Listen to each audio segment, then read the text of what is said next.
जय श्री कृष्णा दोस्तों। आप सभी का अपने YouTube चैनल सनातनी नेहा में बहुत बहुत स्वागत है। आप सभी को गंगा दशहरा की हार्दिक शुभकामनाएं। आइए आज आप सुनेंगे गंगा दशहरा की कथा। ज्येष्ठ मास शुक्ल पक्ष की दशमी को गंगा दशहरा मनाया जाता है। ब्रह्म पुराण के अनुसार ज्येष्ठ शुक्ल दशमी को हस्त नक्षत्र में स्वर्ग से गंगा का आगमन हुआ था। अतएव इस दिन गंगा आदि में स्नान, अन्न, वस्त्र आदि का दान, जप तप, उपासना और उपवास किया जाए तो 10 प्रकार के पापों का नाश होता है। इस दिन गंगा नदी में जाकर गंगा स्नान करना चाहिए, माता गंगा का पूजन करना चाहिए। साथ ही भगवान शिव का और भगवान विष्णु का पूजन भी इस दिन अवश्य करना चाहिए। इससे अनंत फलों की प्राप्ति होती है। आइए अब सुनते हैं गंगा दशहरा से जुड़ी हुई पौराणिक कथा। तो प्रेम से बोलिए गंगा माता की जय, भगवान विष्णु की जय, सभी देवी देवताओं की जय।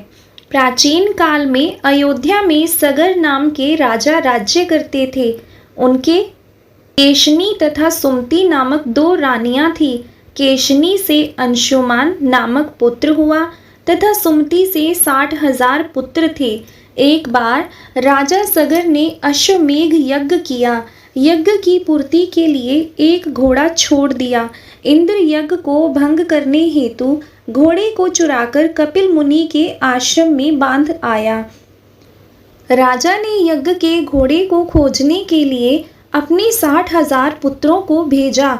घोड़े को खोजते खोजते वे कपिल मुनि के आश्रम में पहुँचे तो उन्होंने यज्ञ के घोड़े को वहां बंधा पाया। उस समय चोर चोर कहकर उन्होंने पुकारना शुरू कर दिया। कपिल मुनि की समाधि टूट गई। तब राजा के सारे पुत्र कपिल मुनि की क्रोधाग्नि में जलकर भस्म हो गए। अंशुमान पिता की आज्ञा पाकर अपने भाइयों को खोजता हुआ जब मुनि के आश्रम में पहुंचा तो महात्मा गरुड़ ने उनके भाइयों के भस्म होने का सारा वृतांत कह सुनाया। गरुड़ जी ने अंशुमान को यह भी बतलाया कि यदि इनकी मुक्ति चाहते हो तो गंगा जी को स्वर्ग से धरती पर लाना होगा। इस समय अंशुमान को लेकर अपने पिता के यज्ञ को पूर्ण करवाना ज़्यादा ज़रूरी था। इसके बाद गंगा को पृथ्वी पर लाने का कार्य अंशुमान ने घोड़े सहित यज्ञ मंडप में पहुंचाकर राजा सगर से सब वृतांत कह सुनाया। महाराज, सगर की मृत्यु के पश्चात अंशुमान ने गंगा जी को पृथ्वी पर लाने के लिए तप किया, परंतु वह असफल रहे। इसके बाद उनके पुत्र दिलीप ने भी तपस्याएं की, परंतु वह भी असफल रहे। अंत में दिलीप के पुत्र भागीरथ ने गंगा जी को पृथ्वी पर लाने के लिए गोकर्ण तीर्थ में जाकर कठोर तपस्या की। तपस्या करते करते कई वर्ष बीत गए। तब ब्रह्मा जी प्रसन्न हुए तथा गंगा जी को पृथ्वी लोक पर ले जाने का वरदान दिया। अब समस्या यह थी कि ब्रह्मा जी के कमंडल से छूटने के बाद गंगा के वेग को पृथ्वी पर कौन संभालेगा। ब्रह्मा जी ने बताया कि भूलोक में भगवान शंकर के अतिरिक्त किसी में यह शक्ति नहीं है जो गंगा के वेग को संभाल सके। इसलिए उचित यह होगा कि गंगा का वेग संभालने के लिए भगवान शिव से अनुग्रह किया जाए। महाराज भागीरथ एक अंगूठे पर खड़े होकर भगवान शंकर की आराधना करने लगे। उनकी कठोर तपस्या से प्रसन्न होकर शिवजी ने गंगा को अपनी जटाओं में संभालने के लिए तैयार हो गए। गंगा जी जब देवलोक से पृथ्वी की ओर बढ़ी तो शिवजी ने गंगा जी की धारा को अपनी जटाओं में समेट लिया। कई वर्षों तक गंगा जी को जटाओं से बाहर निकालने का पथ ना मिल सका।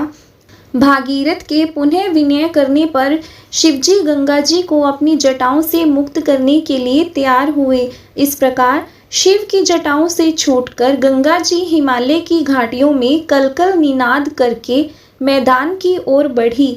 जिस रास्ते से गंगा जी जा रही थी उसी मार्ग में ऋषि जहनु का आश्रम था।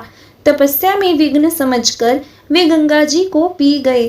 भागीरथ के प्रार्थना करने पर उन्होंने पुनः जांघ से निकाल दिया। तभी से गंगा जहन्नुपुत्र या जानवी कहलाई। इस प्रकार अनेकों स्थानों को पार करते हुए जानवी ने कपिल मुनि के आश्रम में पहुंचकर सगर के 60,000 पुत्रों के भस्म अवशेषों को तार कर मुक्त कर दिया। उसी समय ब्रह्मा जी ने प्रकट होकर भागीरथ के कठिन तप तथा सगर के 60,000 पुत्रों के अमर होने का वरदान दिया तथा घोषित किया कि तुम्हारे नाम पर गंगा जी का नाम भागीरथी होगा। अब तुम जाकर अयोध्या का राज संभालो। ऐसा कहकर ब्रह्मा जी अंतर्ध्यान हो गए।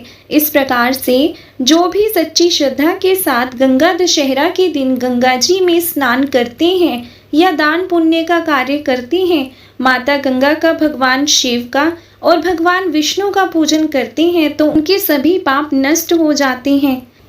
तो यह थी आज की वीडियो। उम्मीद है आपको यह जानकारी अच्छी लगी होगी। अगर आपको कथा अच्छी लगी तो प्लीज़ वीडियो को ज़्यादा से ज़्यादा शेयर और लाइक ज़रूर करें और चैनल को सब्सक्राइब करना ना भूलें।